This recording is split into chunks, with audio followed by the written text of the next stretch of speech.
తాము చేసిన తప్పుని అధికారుల మీదకి నెట్టేయడం రాజకీయాల్లో సహజం. అదే సందర్భంలో న్యాయస్థానాలు ఆ సందర్భంలో హడావిడి చేస్తున్న ఒక సమగ్ర స్పష్టత అయితే ఉండట్లేదు.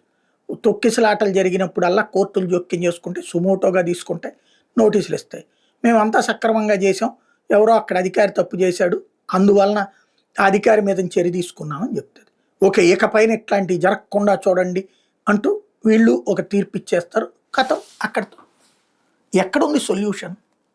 కర్ణాటకలో ఇప్పుడు తాజాగా హైకోర్టు సుమోటోగా తీసుకుంది. ఈలోపు ప్రభుత్వం దాని మీద విచారణకు ఆదేశిస్తుంది. కమిషనర్తో పాటుగా డీసీపీ, ఏసీపీ ఇట్లాంటి వాళ్ళందరినీ సస్పెండ్ చేస్తారు. ఆ తర్వాత కథ నడిచిపోతుంది. సమస్యల్లా అసలు ఆ నిర్ణయం తీసుకుంది ఎవరు?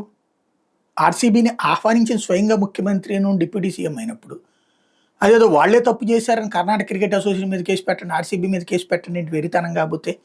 విధాన సౌధకి ఎవరు పిలిచారు? భారీ ర్యాలీకి ఎవరు ప్రపోజ్ చేశారు?